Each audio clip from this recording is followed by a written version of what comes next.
नमस्कार, हमारे IGNOU audio books channel पर आपका स्वागत है। Indira Gandhi Rashtriya Mukt Vishwavidyalaya, school of translation studies and training, SOTS certificate programmes, post graduate certificate in Bangla Hindi translation, PGCBHT, MTT 002 Bangla Hindi अनुवाद, तुलना और पुनः सृजन, खंड बांग्ला और हिंदी भाषाओं का परिचय, इकाई ध्वनि, वर्ण, लिपि, वर्तनी का परिचय और तुलना। 1.0 उद्देश्य। इस इकाई के अध्ययन के बाद आप बांग्ला और हिंदी भाषा का संक्षिप्त परिचय दे सकेंगे, हिंदी वर्णमाला और उसके समानांतर बांग्ला वर्णमाला को पहचान पाएंगे, दोनों वर्णमालाओं के बीच समानता और भिन्नता बता सकेंगे, बांग्ला शब्दों की उच्चारण व्यवस्था समझ पाएंगे और बांग्ला पाठों का हिंदी में लिप्यंतरण करने में आने वाली समस्याओं को सुलझा सकेंगे और बांग्ला संयुक्ताक्षरों और हिंदी संयुक्ताक्षरों की समानता और भिन्नता समझा सकेंगे। एक प्रस्तावना। आप जानते हैं कि अधिकांश भारतीय भाषाओं की वर्णमाला में काफ़ी समानता है। बांग्ला से हिंदी में अनुवाद करने के लिए दोनों वर्णमालाओं का तुलनात्मक परिचय आवश्यक होता है। इस इकाई में आपको बांग्ला और हिंदी वर्णमालाओं की जानकारी देते हुए उनका तुलनात्मक परिचय दिया जाएगा। अनुवाद के लिए आपको स्रोत भाषा सामग्री का वाचन करके उसका अर्थ ग्रहण करना और उस अर्थ की प्रस्तुति लक्ष्य भाषा में करनी होती है। इन दोनों कार्यों के लिए दोनों भाषाओं की वर्णमाला का सही परिचय अत्यंत आवश्यक है। अनुवाद में स्रोत भाषा की व्यक्तिवाचक संज्ञाओं, भौगोलिक नामों आदि को लक्ष्य भाषा में लिप्यंतरित करना होता है। इस कार्य के लिए भी दोनों भाषाओं की वर्णमाला, संयुक्ताक्षर आदि का सूक्ष्म परिचय आवश्यक हो जाता है। इसलिए अनुवाद के इस पाठ्यक्रम में इस इकाई का विशेष महत्व है। 1.2 बांग्ला और हिंदी भाषाओं का संक्षिप्त परिचय। 1.2 एक बांग्ला भाषा। बांग्ला भाषा भारोपीय, भारत प्लस यूरोपीय भाषाओं के परिवार की भारतीय शाखा से संबंधित है। बांग्ला भाषा के आविर्भाव को उस प्राचीन आर्य भाषा से जोड़ा जा सकता है, जिसके आगमन के पहले आस्ट्रिक समुदाय की उपभाषाएं प्रचलित थीं। इन्हें कोल और मुंडा उपजातियों की भाषा माना जाता है। आज भी इन भाषाओं के शब्दों के पूर्व रूप बांग्ला में सुरक्षित हैं। भाषाओं के परस्पर संक्रमण और सम्मिश्रण से संस्कृत से उद्भूत पाली और कालांतर में विकसित प्राकृत भाषा का लंबे समय तक इस क्षेत्र में प्रभाव बना रहा। अर्धमागधी प्राकृत का विस्तार काल ईसा की दूसरी-तीसरी सदी माना जाता है। इसे मौर्य राजाओं के शासनकाल से भी जोड़ा जाता है। इसका एक रूप प्रकार मागधी भी था, जो बंगाल के पूर्व में वाराणसी तक फैला हुआ था। मागधी अपभ्रंश की दो उपभाषाएं बिहारी और बंगीय अस्तित्व में आई। बांग्ला भाषा के आरंभिक प्रयोग की जानकारी वर्ष 1916 में पं. हरप्रसाद शास्त्री द्वारा प्रकाशित हजार बछरेर पुराण बांग्ला भाषाएं बौद्ध गान ओ दोहा, 1000 वर्ष पुरानी बांग्ला भाषा में रचित बौद्ध गान और दोहा ग्रंथ से मिलती है। 8वीं से 13वीं सदी के बीच विद्यमान सिद्धों द्वारा प्रणीत चर्यागीतियों एवं दोहों के इस संकलन में प्राचीन बांग्ला भाषा के प्रचुर उदाहरण उपलब्ध हैं। अधिकांश भाषा वैज्ञानिकों ने उक्त रचनाओं की भाषा का परीक्षण विश्लेषण कर यह माना कि ये दोहे और गीतियाँ पुरानी बांग्ला भाषा में लिखे गए हैं। बांग्ला भाषा के विद्वान भी चर्यागीतियों को सीधे बांग्ला से नहीं जोड़ते, बल्कि इसे पूर्व बांग्ला, प्रोटो बंगाली भाषा का दर्जा देते हैं। वे स्पष्ट तौर पर इसे आज की बांग्ला भाषा की जननी, पूर्वजा मानते हैं। 16वीं सदी के उत्तरार्ध में, जब बंगाल पर मुगल बादशाहों का आधिपत्य हो गया, तब बांग्ला भाषा पर भी फारसी भाषा का प्रभाव स्वाभाविक तौर पर पड़ना शुरू हो गया। इसके पहले तक, यानी पठान वंशियों के शासनकाल तक यहाँ देसी भाषा में ही राज का सारा कामकाज और लेखन कार्य किया जाता था। बंगाल की सीमा पर अवस्थित अन्य रियासतों या छोटे मोटे राज्यों से बंगाल का संपर्क संस्कृत और बांग्ला भाषा के द्वारा होता था। मुगलिया सल्तनत ने फारसी भाषा का प्रचलन हर क्षेत्र में बढ़ाया। फलस्वरूप न केवल घरेलू या बोलचाल की भाषा बल्कि आम लोगों में अपनी जरूरत भर पेट बना चुकी साहित्यिक भाषा भी फारसी शब्दों और मुहावरों से पटती चली गई। उत्तर भारत के अधिकांश क्षेत्रों में पहले से ही फारसी का अच्छा खासा प्रभाव था और वह आम लोगों की बोलचाल का हिस्सा बन चुकी थी। इतना ही नहीं, साहित्यिक एवं सांस्कृतिक दृष्टि से भी फारसी भाषा और इसकी विभिन्न रचना शैलियों को रचनाकार अपनाने लगे थे। बांग्ला भाषा की उत्पत्ति अन्य आधुनिक भारतीय भाषाओं यथा हिंदी, असमिया, उड़िया या मैथिली की तरह प्राकृत या मध्य भारतीय आर्य भाषा से हुई। ये भाषाएं प्राचीन भारतीय आर्य भाषा यानी संस्कृत से उत्पन्न हुई थीं। इन भाषाओं का आरंभिक संबंध भारोपीय भाषा परिवार की प्राचीन शाखा से है। ऐसा माना जाता है कि 500 वर्ष ईसा पूर्व तक संस्कृत प्राचीन भारत की साहित्यिक भाषा थी। आम लोग भी अपनी अपनी स्थानीयता के बावजूद इस भाषा को जानते थे और इसमें स्वयं को अभिव्यक्त करते थे। यह भाषा कोई 2000 वर्षों तक साहित्यिक भाषा होने के साथ साथ परस्पर संवाद की भाषा भी बनी रही। यही कारण है कि बांग्ला सहित आधुनिक भारतीय भाषाओं पर संस्कृत का गहरा प्रभाव है। संस्कृत के शब्द भंडार का ही नहीं, भाषिक संरचना और व्याकरणिक विशेषताओं का भी बांग्ला भाषा पर अनिवार्य प्रभाव पड़ा है। आधुनिक भारतीय भाषाओं का विकास लौकिक संस्कृत, प्राकृत और अपभ्रंश से हुआ। इनमें हिंदी, बांग्ला, असमिया, उड़िया, गुजराती, मराठी, मैथिली, नेपाली, पंजाबी और उर्दू आदि भाषाएं सम्मिलित हैं। संस्कृत का अधिकांश साहित्य जहाँ लिखित रूप में मौजूद था, वहाँ अपभ्रंश और अवहट्ट भाषाओं में रचित साहित्य अपनी वाचिक परंपरा में उपलब्ध था। बांग्ला भाषा ने भी विकास के 3 प्रमुख प्रस्थानों को पार किया।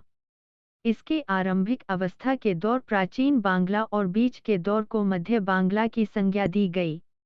इन चरणों को मोटे तौर पर 950 से 1350 ई तक और फिर 1350 से 1800 ई तक बांटा गया है। 19वीं सदी के जातीय नवोत्थान से जुड़कर बांग्ला भाषा और साहित्य ने एक नई उड़ान भरी और भारत में ही नहीं, पूरे विश्व में इसकी उपस्थिति और पहचान को सम्मान मिला। इसी तीसरे दौर में भाषा के संरचनात्मक रूप को व्याकरण सम्मत, ध्वनि संकेतों को प्रामाणिक और व्यवस्थित बनाने पर विशेष जोर दिया गया। साथ ही बांग्ला भाषा को मानकीकृत करने के तमाम प्रयास किए गए। इस दिशा में ईश्वर चंद्र विद्यासागर 1820 से 1891 का नाम सर्वोपरि है। उन्होंने शास्त्रानुमोदित एवं व्याकरण सम्मत नियमों तथा प्रचलित लेखन रूपों को व्यवस्थित किया। वस्तुतः उन्हीं के प्रयत्नों से बांग्ला का सर्वस्वीकृत मानक रूप स्थिर हो सका। यहाँ यह बात ध्यान में रखनी चाहिए कि पहले तो शब्दों की वर्तनी उच्चारण के अनुरूप फोनेटिक होती है, लेकिन कालक्रम में वह व्यवहार के अनुसार रूप ग्रहण करती हुई लोक में प्रचलित हो जाती है। कभी कभी इसका रूप परिवर्तित जान पड़ता है कि इसे इसके मूल या व्युत्पत्तिगत रूप के द्वारा समझाना पड़ता है। आधुनिक बांग्ला भाषा के उन्नत रूप, जो 19वीं सदी से चलकर आज तक उपलब्ध है, में अन्य भारतीय भाषाओं, विशेषकर हिंदी की तरह फारसी, अरबी, तुर्की, पुर्तगाली के ही नहीं, अंग्रेजी के शब्द भी काफी संख्या में प्रवेश कर गए हैं। इसी तरह आधुनिक बांग्ला में कम से कम 5 बोली समूह हैं। इनमें से 3 बोली समूह उत्तरी बांग्ला तथा पूर्वी बांग्ला, बांग्लादेश में बोली जाने वाली, और 2 बोली समूह पश्चिम बांग्ला तथा दक्षिण पश्चिम बांग्ला, पश्चिम बंगाल में बोले जाते हैं। भाषा और बोली पर क्षेत्र विशेष या स्थानीयता का प्रभाव पड़ता ही है। इन प्रभावों से किसी भी भाषा के शब्द चयन, उच्चारण, भाषा भंगिमा, शैली, लहजा और मुहावरे में थोड़ा बहुत बदलाव तो आता ही है। बांग्ला भाषा में व्यवहार के स्तर पर एक बात विशेष उल्लेखनीय है कि आधुनिक बांग्ला में बोलचाल की भाषा का रूप इसके लिखित साहित्यिक रूप से समान दिखाई देते हुए भी काफी अलग है। बांग्ला की साहित्यिक भाषा को साधु भाषा की संज्ञा दी गई है। मानक बांग्ला का जो रूप 19वीं सदी से व्यवस्थित करने का प्रयत्न किया गया, वह भारत की तत्कालीन राजधानी और पूर्वी भारत के सबसे बड़े व्यावसायिक केंद्र कोलकाता के आसपास बोली जाने वाली पश्चिम मध्य क्षेत्र की उपबोली पर आधारित था। इसे चलित भाषा का नाम दिया गया। इस बोली को साहित्य में अधिकाधिक स्थान देने का कारण स्पष्ट था, क्योंकि साहित्यिक कृतियों को पढ़ने वाला नवशिक्षित समाज इसी क्षेत्र में बसा था। इसलिए व्यापक पाठक वर्ग द्वारा स्वभावतः इस चलित भाषा को जनस्वीकृति मिलती गई और निरंतरता के साथ इसकी बढ़ती लोकप्रियता ने साधु भाषा को एक सीमा तक काफी पीछे छोड़ दिया। लेकिन साहित्यिक स्तर पर साधु एवं चलित भाषा दोनों का अस्तित्व बना हुआ है। परस्पर प्रतिस्पर्धी होते हुए भी दोनों भाषा रूप व्यवहार में एक दूसरे के पूरक हैं। बांग्ला की साहित्यिक परंपरा अत्यंत समृद्ध है। कृत्तिवास, चंडीदास, चैतन्य महाप्रभु, माइकल मधुसूदन दत्त, ईश्वरचंद्र विद्यासागर, बंकिम चंद्र, रवींद्रनाथ, शरतचंद्र, विमल मित्र, आशापूर्ण देवी, महाश्वेता देवी, मानिक बंदोपाध्याय, विष्णु डे, सुभाष मुखोपाध्याय, प्रमेंद्र मित्र, सुकांत भट्टाचार्य, सुनील गंगोपाध्याय आदि ने बांग्ला साहित्य को समृद्ध किया है।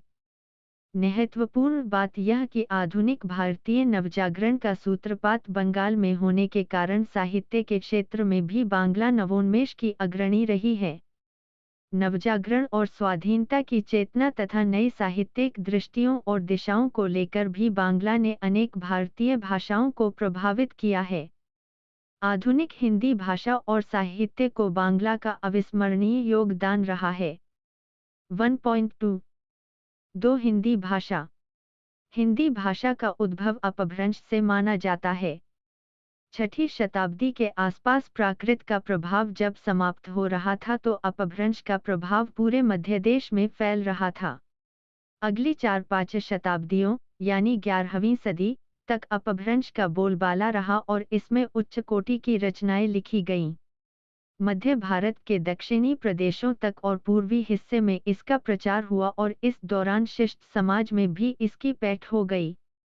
लेकिन देशकाल और जनसमाज की आकांक्षा के अनुरूप और मध्य देश में तेजी से बढ़ती शोरसेनी अपभ्रंश को मिली स्वीकृति ने अपना विस्तार हिंदी, हिंदुस्तानी के रूप में किया। शोरसेनी से हिंदी का रूप कब और किस तरह एक अलग भाषा के तौर पर विकसित हुआ, इसे बताना मुश्किल है। दो भाषाओं के संधि काल की रचनाएं कमोवेश एक दूसरे के गुणदोष लिए ही आगे पीछे बढ़ती या पीछे हटती हैं। इसी शोरसेनी अपभ्रंश से हिंदी, गुजराती, राजस्थानी और पंजाबी भाषाओं का विकास हुआ। इन भाषाओं में बोली जाने वाली अन्य स्थानीय बोलियों के साथ बाहर से आने वाली भाषाओं के शब्द और संरचना के रूप भी शामिल थे। इसलिए इन सभी भाषाओं ने धीरे धीरे स्थान विशेष में अपनी पकड़ और पहचान बना ली। एक बात और, स्थान भेद से जहां नागर शोरसेनी अपभ्रंश के स्थानीय रूपांतर हुए, वहां मध्य देश में प्रचलित हिंदी भी अपने व्यवहार भेद से दो भागों में विभाजित हुई। इन्हें डिंगल और पिंगल नाम दिया गया। डिंगल राजस्थान की साहित्यिक भाषा बनी तो पिंगल ब्रज क्षेत्र की साहित्यिक भाषा के नाते इस जनपद की वाणी बनी। दोनों ही भाषा प्रकारों में सदियों तक श्रेष्ठ रचनाओं का प्रणयन होता रहा। दोनों ही रूप भेदों से हिंदी भाषा का रूप गढ़ा गया और दोनों को व्यापक जनसमाज ने ग्रहण किया। आज हम जिस हिंदी भाषा में लिख पढ़ रहे हैं, उसकी आरंभिक यात्रा इसी प्रकार शुरू हुई थी। हिंदी भाषा के विकास को किसी रैखिक क्रम में नहीं रखा जा सकता। जब संस्कृत अपनी ढलान पर थी तो मध्य देश, मध्य भारत की भाषा भारत के अन्य क्षेत्रों से कुछ अलग थी। यही भाषा धीरे धीरे अपनी सीमांत भाषाओं और सहचरी भाषा एवं बोलियों के प्रभाव से प्राकृत काल में शोरसेनी तथा मध्य क्षेत्र की पूर्वी सीमा पर अर्धमागधी के नाम से प्रचलित हुई। कालांतर में मध्य क्षेत्र के पश्चिमी भाग में यह शोरसेनी अपभ्रंश के नाम से अभिहित हुई। इसी अपभ्रंश और अर्धमागधी से क्रमशः पश्चिमी हिंदी तथा पूर्वी हिंदी का विकास हुआ। भाषा विशेषज्ञों ने 10वीं-11वीं सदी को आधुनिक भारतीय भाषाओं के उद्भव का समय माना है और इस तरह हिंदी के विकास का भी यही काल है। हिंदी के उद्भव और विकास को जिन 3 प्रमुख कालों में विभाजित किया गया है, वे हैं आदिकाल, मध्यकाल और आधुनिक काल। हिंदी का स्थान आधुनिक भारतीय भाषाओं में कई दृष्टियों से प्रमुख है। इसका इतिहास करीब 1000 वर्ष का है।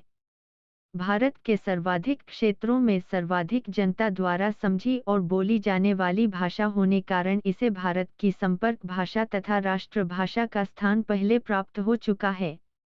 इसके व्यापक प्रयोग और अन्य भारतीय भाषाओं से सहज संबद्ध होने की इसकी क्षमता के चलते आज़ादी की लड़ाई के दौरान महात्मा गांधी ने इसके व्यापक प्रसार के लिए दक्षिण भारत हिंदी प्रचार सभा की स्थापना की थी।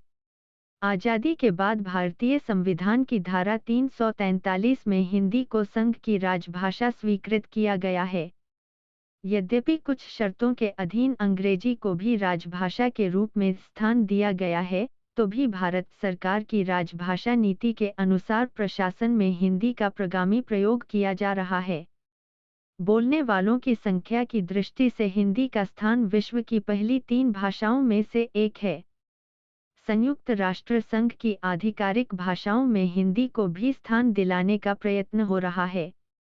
भारत की सामासिक संस्कृति के प्रतिबिंब के रूप में हिंदी अनेक विदेशी विश्वविद्यालयों में सिखाई जा रही है। हिंदी भारतीय संस्कृति की प्रमुख वाहिका के रूप में विकसित हो रही है। हिंदीतर भाषाओं के साहित्यों के पारस्परिक अनुवाद के मुख्य माध्यम के रूप में हिंदी की उपयोगिता बढ़ती जा रही है। इस दृष्टि से भी बांग्ला हिंदी अनुवाद की और हिंदी बांग्ला अनुवाद की मांग बढ़ रही है। हिंदी अध्ययन में बांग्ला भाषी बड़ी रुचि ले रहे हैं। हिंदी भाषी जनता में भी बांग्ला सीखने की रुचि जागृत हो रही है। दोनों भाषाओं के पारस्परिक आदान-प्रदान में यह प्रवृत्ति बहुत सहायक होगी। हिंदी देवनागरी लिपि में लिखी जाती है, जिसका विकास ब्राह्मी लिपि की उत्तरी शैली से गुप्त लिपि, कुटिल लिपि और प्राचीन नागरी से होते हुए नागरी लिपि से हुआ। इसके लगभग 1000 वर्ष के इतिहास में न्यूनाधिक रूप में कई परिवर्तन हुए। मुद्रण, टंकण आदि की सुविधाओं को ध्यान में रखकर भी कुछ परिष्कार किए गए हैं। नागरी के अपने अंक हैं, पर चूंकि भारतीय संविधान ने राजभाषा हिंदी के लिए भारतीय अंकों के स्थान पर अंतर्राष्ट्रीय अंकों को स्वीकार किया है, इसलिए नागरी अंकों का प्रयोग लुप्तप्राय होता जा रहा है। माना जाता है कि हिंदी की 5 उपभाषाएं हैं, यथा पश्चिमी हिंदी, पूर्वी हिंदी, राजस्थानी, पहाड़ी और बिहारी। हिंदी की अनेक बोलियां हैं, यथा खड़ी बोली, ब्रजभाषा, हरियाणवी, बुंदेली, कन्नौजी, अवधी, बघेली, छत्तीसगढ़ी, पश्चिमी राजस्थानी, मारवाड़ी, पूर्वी राजस्थानी, जयपुरी, उत्तरी राजस्थानी, मेवाती, दक्षिणी राजस्थानी, मालवी, पश्चिमी पहाड़ी, मध्यवर्ती पहाड़ी, कुमाऊनी गढ़वाली, भोजपुरी, मगही और मैथिली। हिंदी का साहित्य बहुत समृद्ध है। मध्यकालीन कवियों में तुलसी, कबीर, सूर और मीरा का प्रमुख स्थान है। आधुनिक साहित्यकारों में सुमित्रानंदन पंत, रामधारी सिंह दिनकर, महादेवी वर्मा, अगेय, नरेश मेहता और निर्मल वर्मा को ज्ञानपीठ पुरस्कार मिला है। आधुनिक संचार क्रांति के जमाने में हिंदी का महत्व और अधिक बढ़ गया है। फिल्म, रेडियो, टेलीविजन आदि में इसका व्यापक प्रयोग है। 1.3 हिंदी वर्णमाला और लिपि। 1.3 एक ध्वनि, वर्ण और लिपि। जैसा कि आप पाठ्यक्रम की इकाई संख्या, वर्णमाला, में पढ़ चुके हैं, किसी भाषा का परिचय उसकी वर्णमाला से आरंभ होता है। भाषा की वर्णमाला उसकी ध्वनियों का प्रतिनिधित्व करती है। भाषा की अभिव्यक्ति हमारे मुख तथा कंठ से उच्चारित कुछ निश्चित ध्वनियों के माध्यम से होती है। ध्वनि का लिखित रूप वर्ण अथवा लिपि चिन्ह कहलाता है। वर्ण को अक्षर भी कहा जाता है। किसी भाषा की ध्वनियों को लिखित रूप में प्रस्तुत करने वाले लिपि चिन्हों का समूह उसकी वर्णमाला कहलाता है। हिंदी जिस वर्णमाला अथवा लिपि चिन्हों में लिखी जाती है, उसे देवनागरी कहते हैं। 1.3.2 हिंदी वर्णमाला और ध्वनियाँ। स्वर। स्वर वे ध्वनियाँ हैं जिनके उच्चारण में वायु फेफड़ों से उठकर अबाध रूप से बाहर निकल जाती है, अर्थात जीभ या होंठ कहीं स्पर्श नहीं करते और वायु में कहीं घर्षण नहीं होता। हिंदी के स्वर हैं आ ई उ री ए ओ। अनुस्वार विसर्ग मात्राएं अ आ ई उ उ ए ए ओ ओ। आधुनिक भाषा विज्ञान री अंग और अह को स्वर नहीं मानता। री का उच्चारण हिंदी में बहुधा री के रूप में होता है। र व्यंजन ध्वनि है और उसके साथ ए स्वर जोड़ने पर री हो जाता है। अ के उच्चारण में अ के साथ अनुस्वार जुड़ जाता है। अनुस्वार का उच्चारण परवर्ती व्यंजन के पंचम वर्ण के रूप में होता है, जैसे अंक, अड़क, अंचल, अंचल, अंडा, अंडा, अंत, अंत, अंबर, अंबर। न, न, न, न और म व्यंजन है। अ का उच्चारण अ के रूप में होता है, ह व्यंजन है। अनुनासिक स्वर। हिंदी में अनुनासिक रूप में भी स्वर बोले जाते हैं। इनके उच्चारण में कोमल तालु कुछ झुका रहता है और वायु कुछ तो नाक से निकल जाती है और कुछ मुख से इन स्वर वर्णों के ऊपर सामान्यतः चंद्रबिंदु लगाया जाता है। जैसे आ। जब वायु केवल मुख से निकले तब निर्नुनासिक स्वरों का उच्चारण होता है। इन वर्णों के ऊपर चंद्रबिंदु नहीं लगता। हिंदी में अनुनासिकता अर्थभेदक है, यानी निर्नुनासिक स्वर के बदले अनुनासिक स्वर का प्रयोग करने पर शब्द का अर्थ बदल सकता है, जैसे सास सास। ख व्यंजन। व्यंजन वे ध्वनियाँ हैं जिनके उच्चारण में वायु प्रवाह में कहीं रुकावट होती है या घर्षण उत्पन्न होता है। जैसे प के उच्चारण में दोनों होंठ मिलकर हवा को पहले रोक लेते हैं और फिर छोड़ देते हैं। स के उच्चारण में जिह्वा की नोक वर्क्स के विपरीत रहकर एक छिद्र की सृष्टि करती है जिससे हवा रगड़ खाकर निकलती है। हिंदी के व्यंजन वर्ण हैं कख, च, त, त, थ, गग, ई, जझंग। 15 टू BR, द, ढन, पफ बभ, दध, न, म, य, र, लव, शप, स, ह, ई, द। 18 संयुक्त व्यंजन क्ष, त्र, ज्ञाश्र, हल चिन्ह, ई गरिहित स्वर आ, एक, ख, ज्फ। अंग्रेजी के जिन शब्दों में अर्धविवृत ओ ध्वनि का प्रयोग होता है, उन्हें शुद्ध रूप का हिंदी में प्रयोग अभीष्ट होने पर आ की मात्रा एक के ऊपर अर्धचंद्र का प्रयोग किया जाता है, औ जैसे हॉस्पिटल हॉस्पिटल। खज और फ अरबी, फारसी और अंग्रेजी से हिंदी में आई ध्वनियाँ हैं। ख की जगह ख का भी प्रयोग किया जाने लगा है। देवनागरी अंक 1, 2, 3, 4, 5, 6, 19, 8, 9, 0। भारतीय अंकों का अंतर्राष्ट्रीय रूप 1, 2, 3, 4, 5, 6, 7, 8, 9, 0। भारतीय संविधान के अनुच्छेद 343 1 के अनुसार संघ, केंद्र सरकार के राजकीय प्रयोजनों के लिए प्रयुक्त होने वाले अंकों का रूप भारतीय अंकों का अंतर्राष्ट्रीय रूप होगा, परंतु राष्ट्रपति संघ के किसी भी राजकीय प्रयोजन के लिए भारतीय अंकों के साथ साथ देवनागरी रूप के प्रयोग को प्राधिकृत कर सकते हैं। 1, 4 बांग्ला वर्णमाला और लिपि तथा उसकी देवनागरी में प्रस्तुति। बांग्ला लिपि को व्यवस्थित, प्रामाणिक एवं वैज्ञानिक बनाने की दिशा में जो पहल सर्वप्रथम ईश्वरचंद्र विद्यासागर द्वारा की गई, उसे निरंतर मानकीकृत और सर्वस्वीकृत बनाने का प्रयास किया जाता रहा है। लेकिन लिपि और भाषा का आरंभिक रूप वाचिक परंपरा एवं प्राचीन पांडुलिपियों में सुरक्षित रहा।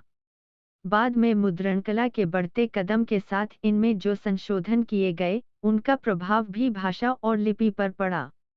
स्थानीयता के आग्रह, साधु एवं चलित भाषा रूपों में अंतर, तथा अलग अलग संस्था तथा प्रकाशन समूह की अपनी अपनी लिपि लेखन एवं संयोजन की व्यवस्था से भी लिपि एवं संकेत चिन्हों में अंतर को लक्ष्य किया जा सकता है।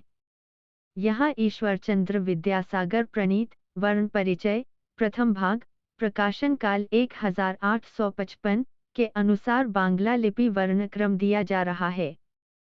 साथ ही उसका देवनागरी रूप भी दिया जा रहा है। ईश्वरचंद्र विद्यासागर ने बांग्ला से री दीर्घ ऋ को पूरी तरह हटा दिया। इसी तरह उन्होंने एवं अनुस्वार एवं विसर्ग को तरह व्यंजन वर्ण के अंतर्गत रखा। इस तरह स्वर वर्णों की संख्या 16 से घटकर 12 रह गई। वैसे ही बांग्ला में री आदि को उसके मूल रूप में उच्चारित नहीं किया जाता है। स्वर ध्वनियों के उच्चारित रूप पाली और प्राकृत भाषा में भी नहीं थे। इसी तरह विसर्ग स्माइली भी पाली एवं प्राकृत में नहीं मिलते। लेकिन संस्कृत के लिखित और प्राचीन ग्रंथों में री एवं अनुरूप शब्द की वर्तनी संयुक्ताक्षर में इन अक्षरों की जरूरत पड़ती रहती है। अनुस्वार के संयुक्त ध्वनियों से बनने वाले स्वर जो संस्कृत में ए ओ के रूप में लिखे जाते हैं, बांग्ला में इसी तरह लिखे जाने के बावजूद ओई या ओ की तरह उच्चारित होते हैं। डॉ. सुनीति कुमार चटर्जी का मानना है कि चलित यानी बोलचाल की बांग्ला भाषा में 25 स्वर संयोग और संध्यक्षर अर्थात दो ध्वनियों के संयोग से मिले अक्षर हैं।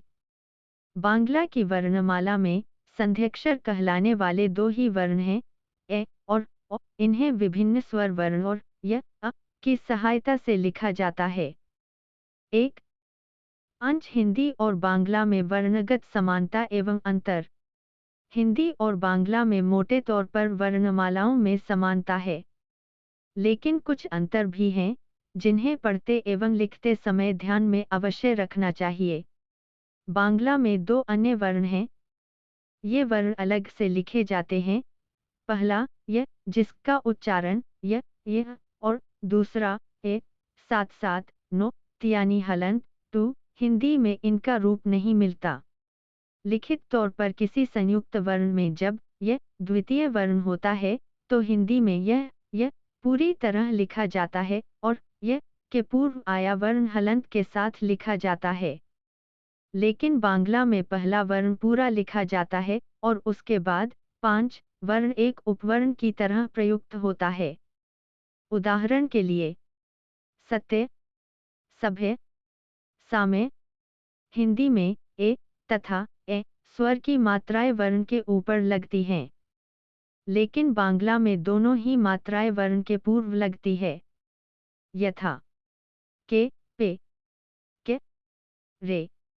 हिंदी में ओ, टी और ओ एक स्वर की मात्राएं वर्ण के ऊपर एवं बाद में लगती हैं, लेकिन बांग्ला में वर्ण के पहले, ऊपर और बाद में भी लगती हैं।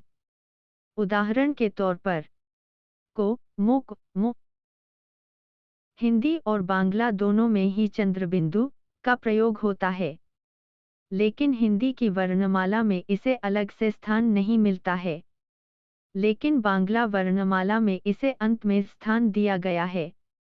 चंद्रबिंदु के लिखित प्रयोग में भी दोनों भाषाओं में तनिक अंतर है। हिंदी में आ की मात्रा के साथ लगाने वाला चंद्रबिंदु आ एक के ठीक यानी मात्रा के ऊपर लगता है, जबकि बांग्ला में यह आ एक मात्रा के पहले आगत व्यंजन वर्ण के ऊपर लगाया जाता है। उदाहरण के लिए चाँद, फास। हिंदी में अनुस्वार एक की मात्रा वर्ण एवं शिरोरेखा के ऊपर लगाई जाती है, लेकिन बांग्ला में अनुस्वार नो का प्रयोग वर्ण के बाद किया जाता है। यथा रंग, वंश, सिंह। हिंदी में स्वर वर्ण के अंतर्गत अ और ओ के बाद रखे जाते हैं, जबकि बांग्ला में इन्हें व्यंजन वर्णों के बाद रखा गया है। देखिए हिंदी और बांग्ला वर्णमाला। बांग्ला में संस्कृत की तरह सरी को एक पृथक वर्ण के तौर पर वर्णमाला में स्वीकृति मिली है और इसे री के बाद स्थान दिया गया है, लेकिन इसका प्रयोग आधुनिक बांग्ला में नहीं है। लेकिन हिंदी में किसी अलग वर्ण के रूप में लू को मान्यता नहीं मिली है। संयुक्त वर्ण क्ष, त्र, ज्ञा और श्र का उल्लेख हिंदी वर्णमाला में ह वर्ण के बाद होता है, लेकिन बांग्ला में ऐसा नहीं है। बांग्ला में ह के बाद ड्र और वर्ण आते हैं। हिंदी की तरह बांग्ला में भी आधुनिक वर्णमाला में बहुत पहले से प्रयुक्त इन दोनों वर्णों इद को स्वीकृति मिल गई है। 6 बांग्ला का उच्चारणगत वैशिष्ट्य। बांग्ला में अ स्वर का उच्चारण हिंदी अ के जैसा नहीं होता। वह अ और ओ के बीच जैसा होता है। बांग्ला में लिखते हैं सरल, गरल, खाब, जाब, करीब, लेकिन इनका उच्चारित रूप होता है सोरोल, गोरोल, काबो, जावो की तरह। उदाहरण के लिए अंग्रेजी के होट या नोट की ही तरह। बांग्ला में ई, उ स्वरों के हरण तथा ई और उ दीर्घ स्वरों के उच्चारण में थोड़ी स्वतंत्रता ली जाती है, जबकि हिंदी में यह शिथिलता नहीं बरती जाती। लेकिन बांग्ला में ई और उ स्वर अगर पद या शब्द के आरंभ में हो तो इनका उच्चारण लगभग ह्रस्व जैसा ही होगा। उदाहरण के लिए गीतांजलि ईश्वर या पूजा का उच्चारण क्रमशः गीतांजलि ईश्वर और पूजा होगा। बांग्ला के ए स्वर का उच्चारण भी हिंदी के उच्चारण से थोड़ा अलग होता है। यह ए और ए के बीच जैसा होता है। उदाहरण के लिए एक अपने उच्चारित रूप एक के समान होगा। बेला, बेला, मेला, मेला आदि जैसे उदाहरण भी दिए जा सकते हैं। इसी तरह ए स्वर का उच्चारित रूप ओई हो जाएगा, जैसा कि एकतान का बांग्ला में लिखित रूप उच्चारण के समय ओइकतान हो जाएगा।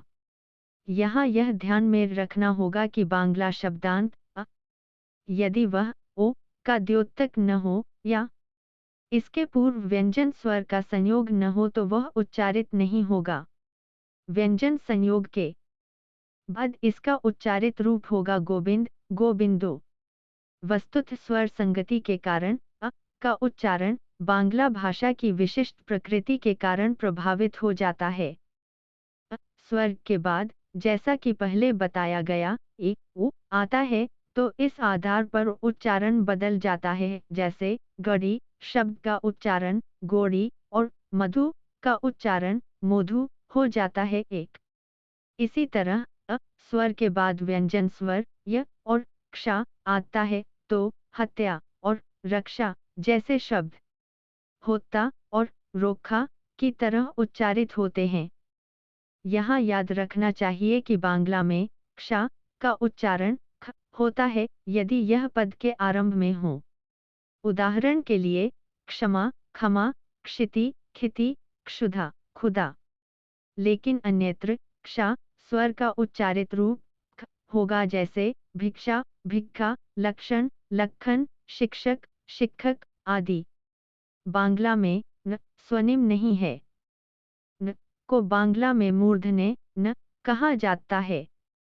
न के उपस्वन के तौर पर यह मूर्धन्य व्यंजनों के पूर्व उच्चारित होता है। बांग्ला में य और ज ख के उच्चारण में सतर्कता अपेक्षित है।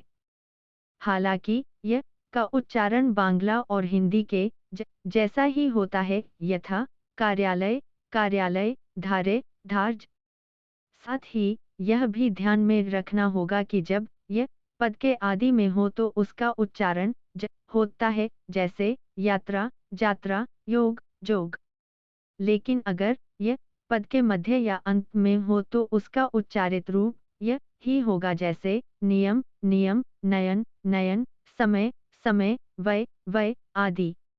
बांग्ला में व और व जाते हैं, चाहे तत्सम शब्दों दोनों ही वर्ण एक ही ध्वनि ब से उच्चारित होते हैं, यानी ब ही पढ़े में आए या तद्भव शब्दों में। उदाहरण के लिए विवश, विवर, विराट या विदुर को क्रमशः विवश, विराट और विदुर ही पढ़ा जाएगा।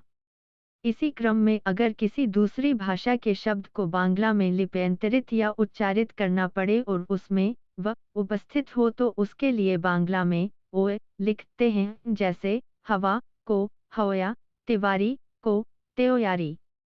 बांग्ला में तीनों सकारस शश का उच्चारण तालव्य श ही होता है, यथा सागर, शागर, शेष, शेष, शशधर, शशधर।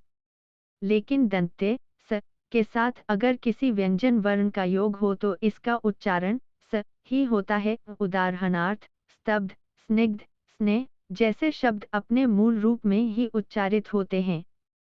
अगर यकार में रेफ य के साथ र का संयोग हो तो पद के मध्य अथवा अंत में रहने पर भी इनका उच्चारित रूप जकार हो जाता है, जैसे सूर्य, सूज, धैर्य, धैर्य, कार्य, काज।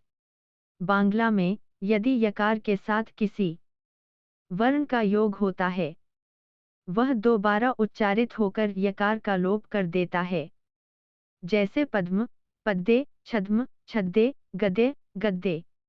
लेकिन अगर यह पद के आरंभ में हो तो यह द्वित्व नहीं होता, यानी दोबारा उच्चारित नहीं होता, जैसे स्मरण, शरण, स्मृति, स्मृति आदि।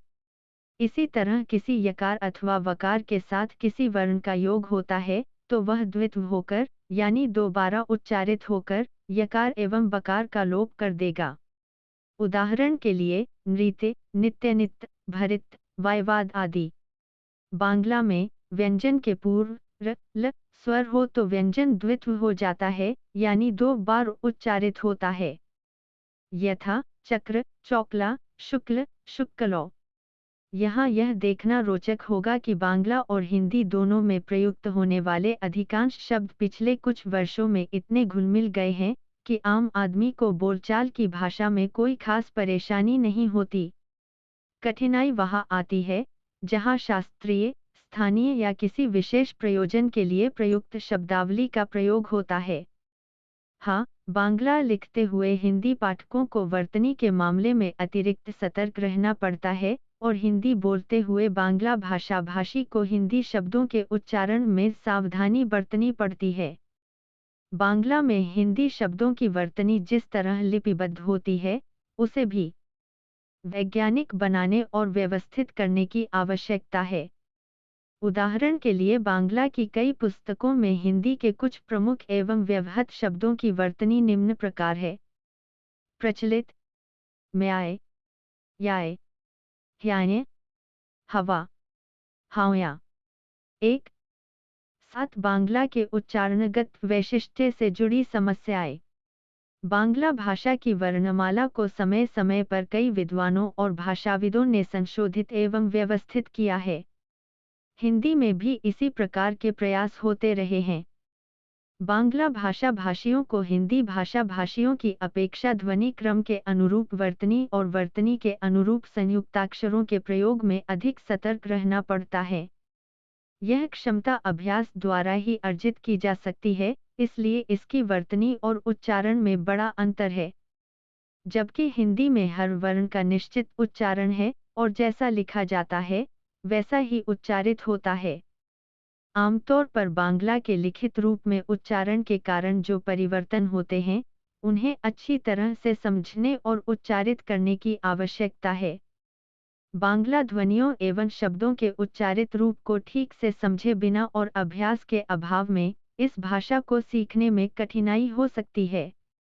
यहाँ ऐसे उदाहरणों के माध्यम से स्पष्ट करने का प्रयास किया जाएगा कि बांग्ला के शब्दों का सटीक उच्चारण किस तरह किया जाना चाहिए। बांग्ला भाषा की वर्तनी और स्वर तथा व्यंजन वर्णों के वैशिष्ट्य को ध्यान में रखकर प्रसिद्ध विद्वान और भाषाविद ईश्वरचंद्र विद्यासागर 1820-1891 ने बहुत पहले बांग्ला में पाठ्यपुस्तकों के प्रणयन के साथ विभिन्न आयु वर्ग को ध्यान में रखकर पाठों का चयन एवं संशोधन भी किया था।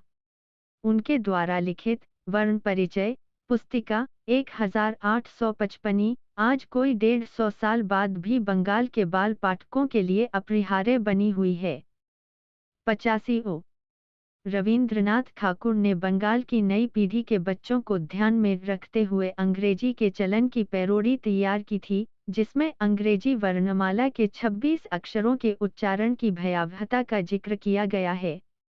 बंगाल पर बर्बरता ढाने के लिए कुख्यात बर्गी की फौज का आतंक भी इसके सामने कुछ नहीं। बच्चों को लोरी सुनाकर सुलाने वाली वह कविता इस प्रकार है, जिसे सुनकर बंगाली ही नहीं, खुद वर्गी के बच्चे भी सो जाएंगे।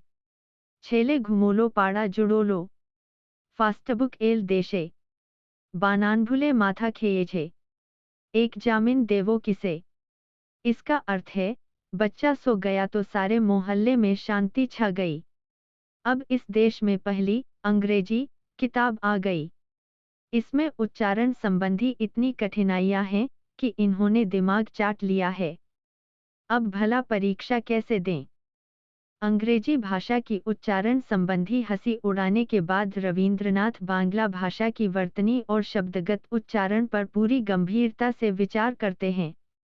उनके ही शब्दों में, हम हरि शब्द के ह का जिस तरह उच्चारण करते हैं, उसी तरह हर शब्द के ह को उच्चारित नहीं करते।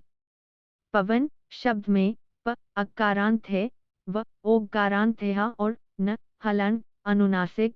यह श्वास शब्द के श्व का उच्चारण विशुद्ध श की तरह होता है, लेकिन विश्वास के श्व का उच्चारण श के जैसा, अर्थात विश्वास हम व्यय लिखते हैं लेकिन पढ़ते हैं व्यय। हालांकि अव्यय शब्द में व्यय का उच्चारण ब जैसा होता है। हम लिखते हैं गर्दभ और पढ़ते हैं गर्दोब, लिखते हैं सहे, पढ़ते हैं सोजठो। हम बंगाली यह भी बताते हैं कि हमारे तीनों स के उच्चारण में कोई अंतर नहीं है। बांग्ला में ये तीनों तालव्य श की तरह बोले जाते हैं, लेकिन हमारे संयुक्त अक्षरों के उच्चारण में यह बात लागू नहीं होती। इसकी साक्षी कष्ट और व्यस्त शब्दों में प्रयुक्त श के उच्चारण से स्पष्ट है। पहले में तालव्य श तो दूसरे में दंते स आस्ते हवे। उन दोनों पदों में दंते स और तालव्य श के प्रभेद को आना होगा और आश्चर्य देखा जा सकता है। शब्द तत्व से 1292 बंगाब्द 1867। रविंद्रनाथ ठाकुर ने अपनी पुस्तक शब्द तत्व में बांग्ला भाषा की विशिष्टता और इसकी सरलता पर व्याकरणिक दृष्टि से न केवल पांडित्यपूर्ण ढंग से बल्कि रचनात्मक ढंग से विचार किया है। उन्होंने बांग्ला भाषा के साधु और चलित दोनों ही रूपों को कोलकाता महानगर में किए जाने वाले प्रयोगों की रोशनी में देखा है। उनका यह भी मानना रहा है कि बांग्लादेश अविभक्त बंगाल के अन्यान्य अंचलों में स्थानीयता के आग्रह से उच्चारण में अवश्य ही भिन्नता देखी जा सकती है। रविंद्रनाथ ने उक्त पुस्तक में बांग्ला भाषा, इसकी संरचना, वर्तनी, उच्चारण आदि पर विचार करने वाले अन्य विद्वानों एवं वैयाकरणों राजा राममोहन राय, ईश्वर चंद्र विद्यासागर, नकुलेश्वर भट्टाचार्य, बीम्स महोदय, दीनेश चंद्र सेन, पंत हरप्रसाद शास्त्री आदि का हवाला भी दिया है और यथाप्रसंग उनसे अपनी असहमति भी व्यक्त की है। रविंद्रनाथ ने इस बात पर भी बल दिया था कि बांग्ला भाषा से इसके विशुद्ध संस्कृत अंश को किसी भी प्रकार से अलग नहीं किया जा सकता। मनुष्य वेशभूषा को छोड़कर भद्र या सभ्य समाज में अपनी जगह नहीं बना सकता। संस्कृत भाषा से अलग रहकर बांग्ला भाषा अपनी भद्रता की रक्षा नहीं कर सकती। हालांकि बांग्ला को उस भाषा की शोभा और सफलता से वंचित रह जाना पड़ता है। फिर भी संस्कृत भाषा बांग्ला भाषा का अंश नहीं है, वह उसका आवरण है, उसकी लज्जा ढकती है, दीनता में उसकी सहायिका है और विशेष कारणों, प्रयोजनों या उपायों से उसकी जरूरत पड़ती है।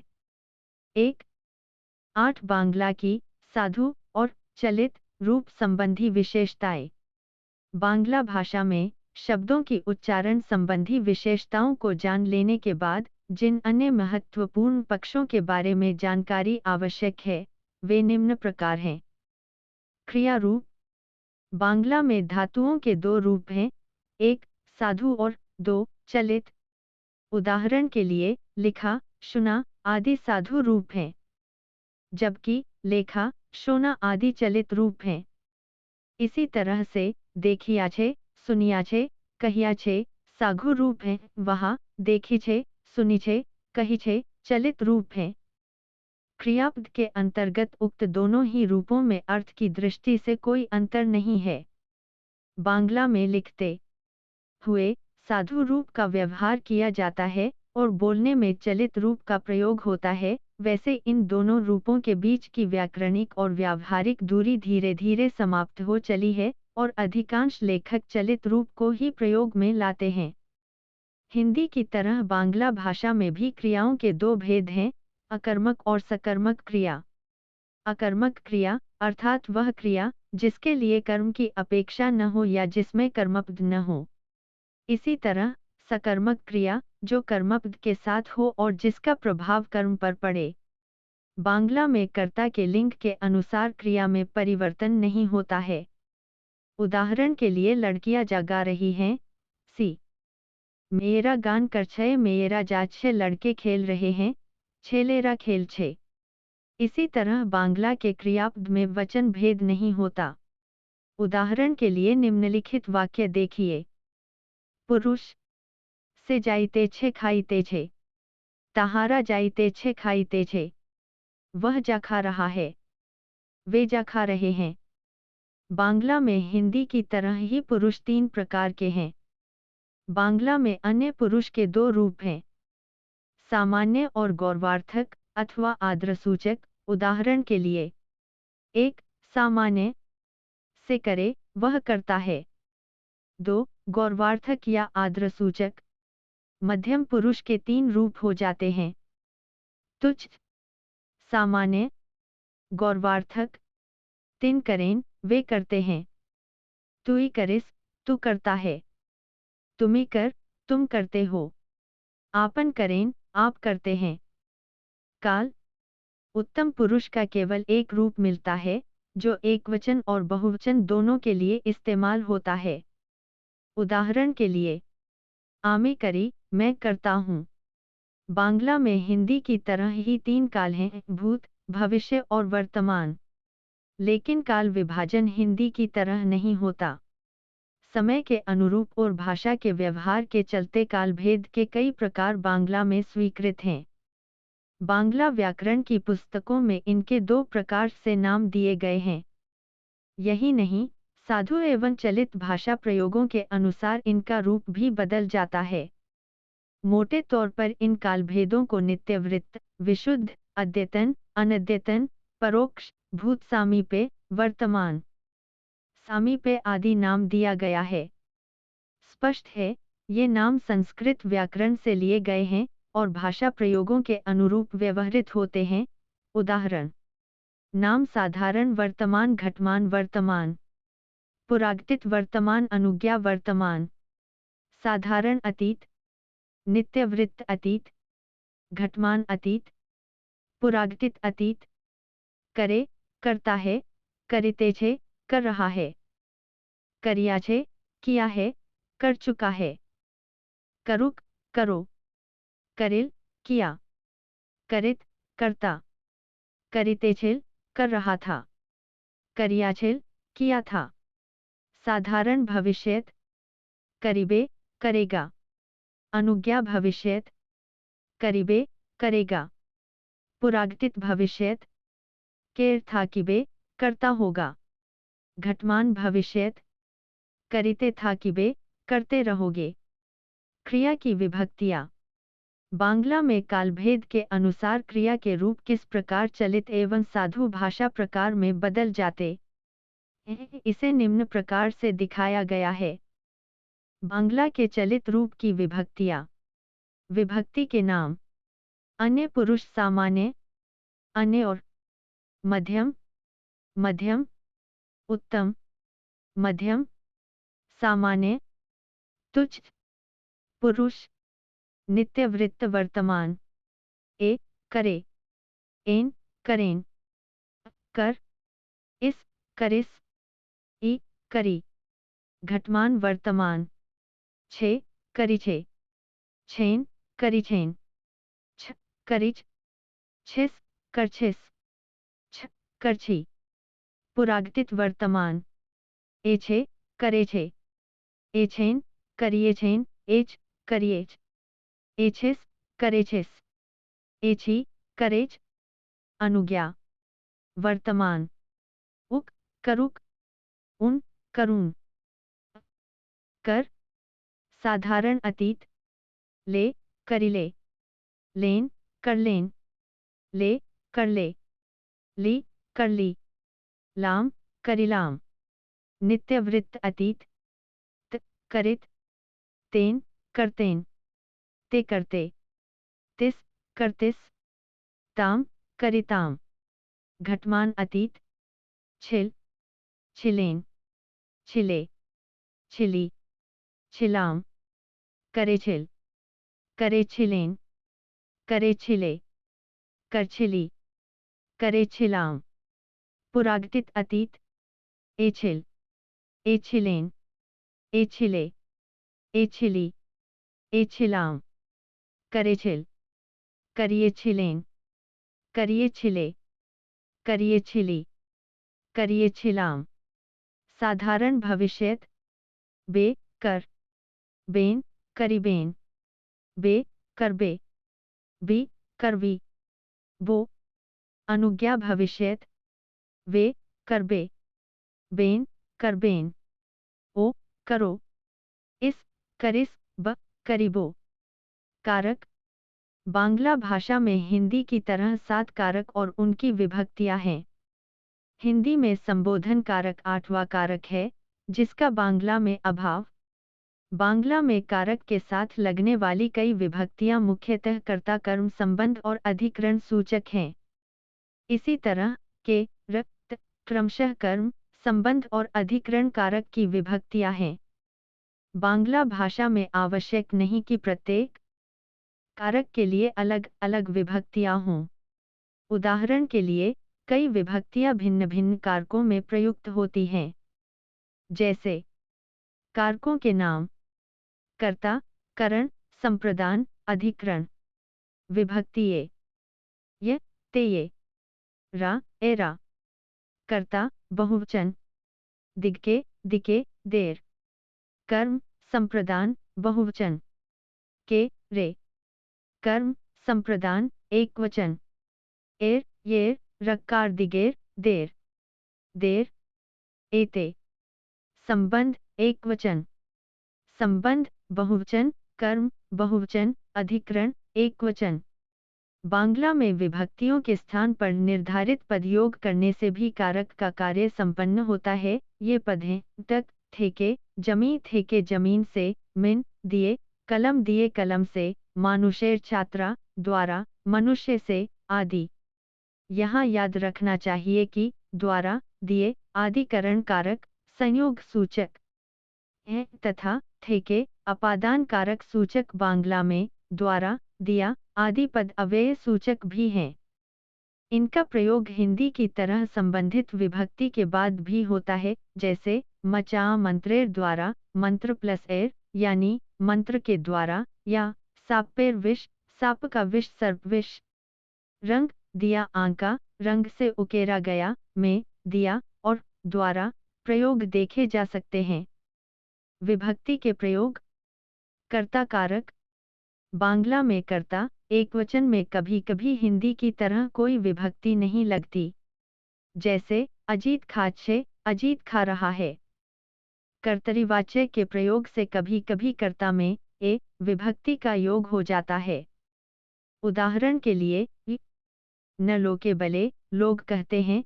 कर्ता, बहुवचन में गण, रा, एरा, येरा का प्रयोग किया जाता है।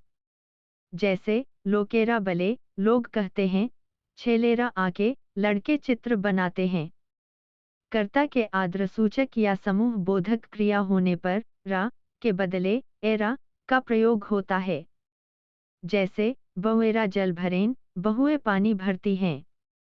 बहुवचन में गुलो, गुली का प्रयोग भी किया जाता है।